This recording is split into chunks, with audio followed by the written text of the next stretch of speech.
जिसको देखना ही नहीं है उसको तो कुछ दिखाई देगा नहीं, जबरदस्ती करने से क्या फायदा। और उनके लिए काम भी नहीं कर रहे। अगर जो स्लम बस्तियों के डेवलपमेंट का पैसा आया था किसी के जमाने में, वो कहाँ गया? तो मैं तो सारी पीछे लग रहा हूँ, कोई ऐसा तो है नहीं। जो पहले रेवाड़ी का नेताओं का ना विजन था ही नहीं।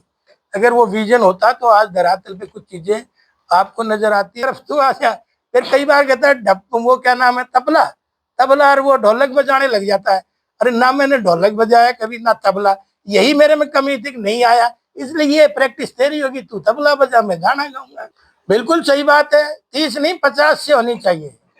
30 तो कम है, 50 साल से होनी चाहिए। मुझे तो वहां तक का भी पता है, वो किसी दिन करेंगे उसका भी खुलासा। अगर जो स्लम बस्तियों के डेवलपमेंट का पैसा आया था किसी के जमाने में, वो कहाँ गया? तो मैं तो सारी पीछे लग रहा हूँ, कोई ऐसा तो है नहीं।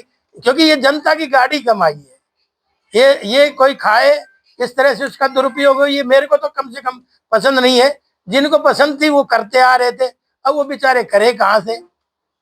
क्योंकि जनता ने दूसरा प्रतिनिधि बना दिया, अब उसकी जिम्मेवारी है वो संभाले। तो मैं तो 30 साल से नहीं थी, 50 साल से होनी चाहिए। के लिए 13.5 करोड़ रुपए पास कराने का काम किया, और उसके ऊपर भी वर्किंग लगभग जारी है। ठीक इसी तरह से अनेक योजनाएं जो है वो सिरे चढ़ रही हैं। और चाहे शिक्षा की हो, पानी का भी एक वो है। आने वाले समय में हम कोशिश कर रहे हैं कि रेवाड़ी की प्यास बुझे, उसके लिए भी प्रयास जारी है। उसमें भी जैसे मैंने बताया 50 करोड़ का भगवानपुर में जो जल घर का निर्माण का आदरणीय मुख्यमंत्री जी ने पास करा, और आदरणीय मुख्यमंत्री जी ने 150 करोड़ रुपए सिर्फ सीवरेज और पानी के लिए, शहर के लिए की घोषणा करके गए हैं। अमली जामा थोड़ा समय जरूर लग सकता है, लेकिन उसको भी हम जल्दी सिरे चढ़ाएंगे। इस तरह से शहर सड़ रहा था तो एसटीपी नहीं थी, एसटीपी थी लेकिन लो कैटेगरी की थी, लो क्वालिटी की थी। इसलिए आज हम एसटीपी की जो एमएलडी है उसको भी बढ़ाने का काम कर रहे हैं। जहाँ 6 एमएलडी थी वहाँ 10 एमएलडी करा रहे हैं, ताकि यहाँ से पानी फिल्टर होके जाएगा तभी नहरों में जाए। अब वो साबी नदी एक समस्या हमारे लिए हो गई, जिसका मैंने प्रोजेक्ट अभी तैयार करा है 219 करोड़ रुपए का। नबार्ड ने मना कर दिया, लेकिन अब 2 डिपार्टमेंटों ने उसकी ड्यूटी संभाली है, पब्लिक हेल्थ ने और अपना इरिगेशन डिपार्टमेंट ने। तो वो भी अगर वो समस्या हो जाएगी तो ड्रेन नंबर 8 में हम उसको छोड़ेंगे। उसका पूरा प्रोजेक्ट हमने तैयार कर दिया। कुछ वहाँ पे फिल्टर करेंगे, और फिल्टर करके कुछ किसानों को सिंचाई के लिए भी उसका प्रबंध करेंगे। तो एक वो भी काम है। ठीक इसी तरह से हमारा जो ये ट्रेन वाला फ्लाईओवर है जो दिल्ली को जाता है, अब तो यही रह रहा है निकासी का, जो उधर रोहतक लाइन पे, और इधर वो भी हमने 207 करोड़ रुपए का नबार्ड ने उसको पास कर दिया है। नबार्ड के पास हमने भेजा था, सरकार ने उसको पास कर दिया। और बड़ी बात यह है, चुनाव के दौरान हम बोलते थे नमो मेट्रो कॉरिडोर जो है वो सिर्फ दारूअड्डा तक ना रहे, उसको नीमराना तक जाए। लेकिन बड़ी बात यह है कि हमारी सरकार ने जो हरियाणा का हिस्सा था 5400 करोड़ रुपए बजट सत्र में उसका एलोकेशन कर दिया था।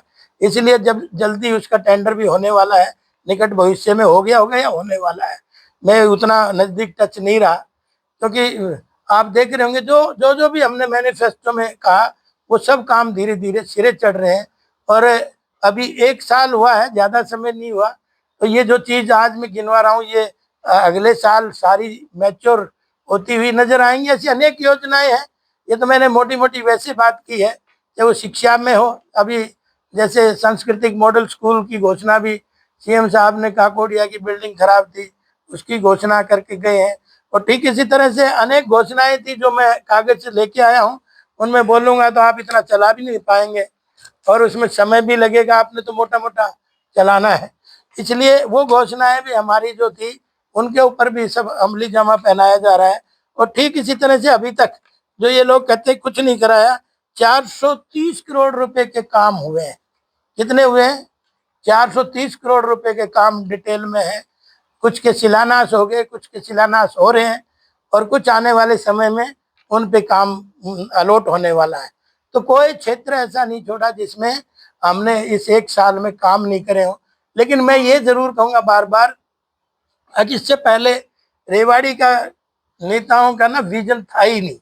अगर वो विजन होता तो आज धरातल पे कुछ चीजें आपको नजर आती है, रेवाड़ी को नजर आती है।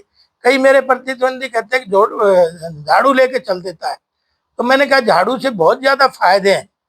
झाड़ू से एक तो सबसे बड़ी बात यह है कि आदमी का घमंड चूर होता है, क्योंकि घमंड चूर होगा जब भी चीजें आदमी आदमी अपने आदमी समझेगा, नहीं तो एक बड़े छोटे का गैप हो जाता है।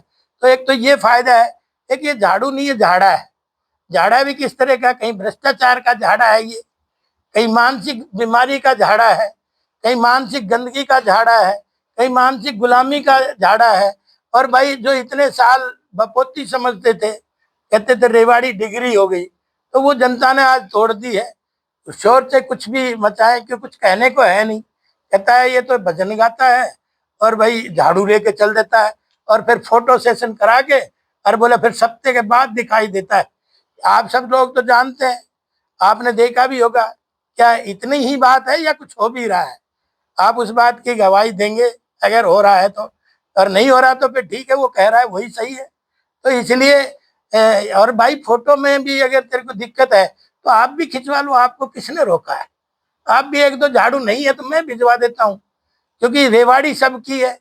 जब गंदगी फैलाने का अधिकार सबको है तो झाड़ू सफाई करने का भी अधिकार सबको है। तो ये सबसे पहले करना चाहिए, सबकी जिम्मेवारी है। खाली मैं और कोई लोग नु कह देते हैं जी ये उसका काम है, क्यों भाई? उसके भरोसे थोड़ी जीवन में आए थे हम। अब कह देते हैं सफाई कर्मचारी नहीं आता। भाई सफाई कर्मचारी के जो के भरोसे से मैं धरा पर जन्म लिया था क्या? हमने काम है, लेकिन जब सब लोग फेंकते हैं कूड़ा तो सबकी जिम्मेवारी है। और आज हमारा 51वां जो सप्ताह था वो भी सफाई का पूरा हुआ है। 52वां सप्ताह में आप सब इनवाइट हो। हम जो रजांगला पोस्ट अपनी यहाँ सेक्रेटरीट के साथ, इसमें 52वां दीपोत्सव के साथ 52वां हम सफाई अभियान मनाएंगे, जिसमें काफी संख्या में लोग वहाँ पे उपस्थित होंगे। और सफाई का मैसेज, हमारा काम जहाँ मैसेज देने का ज्यादा है, क्योंकि सफाई तो मैं कितनी कर दूंगा, केवल मैसेज देने का है कि आम नागरिक की जिम्मेवारी इस बात को समझे। और भाई ये सबकी है रेवाड़ी, तो इसलिए करने में क्या दिक्कत है? जितना तू टोका टाकी में जोर लगा रहा उतना करने में उतना जोर लगता भी नहीं। तो मेरी आपके माध्यम से सलाह ये है, एक टोका टाकी को छोड़ दे यार। मिले सुर हमारा तुम्हारा तो सुर बने हमारा। तो एक तरफ तू आ जा, फिर कई बार कहता है वो क्या नाम है, तबला तबला, और वो ढोलक बजाने लग जाता है। अरे ना मैंने ढोलक बजाया कभी, ना तबला। यही मेरे में कमी थी कि नहीं आया, इसलिए ये प्रैक्टिस तेरी होगी, तू तबला बजा मैं गाना गाऊंगा। इसमें दिक्कत कहाँ आ रही है? किसी को मेरे ख्याल में इसमें परेशानी होनी नहीं चाहिए। कोई परेशानी है? भाई आपका कोई हुनर है आप करिए, तो हमारा जो है हम कर रहे हैं, तो इसमें तो कोई बात नहीं। और मैं तो ताज्जुब करता हूँ ऐसे लोगों को जो 50 साल रेवाड़ी को पीछे धकेलने के बाद भी बोलने की हिम्मत रखते हैं। तो मैं कई बार सोचता हूँ किस मिट्टी के लोग बने, कौन सी मिट्टी ने बनाया होगा जो इतनी हिम्मत रख रहे हैं 50 साल बाद भी। और रेवाड़ी में बोले दिक्कत ही दिक्कत है। 1 साल से दिक्कत आई है, आप तो गवाह हो इस बात के। 1 साल से दिक्कत आई है क्या? तो थोड़ा सा तो कम से कम अपने गिरेबान में छाछ बोले तो बोले, छाल नहीं बोले जिसमें 70 छेक, कहते हैं कि नहीं हमारे कहावत। तो कम से कम ये इतना तो थोड़ा शर्म कर ले यार। तो यही मुझे कहना था। और भाई दिवाली की उनको भी बधाई और आप सबको भी बधाई। दिवाली के हर नागरिक को मेरी तरफ से, मेरी पार्टी की तरफ से, मेरी सरकार की तरफ से सबको हार्दिक बधाई और शुभकामनाओं के साथ। आपका कोई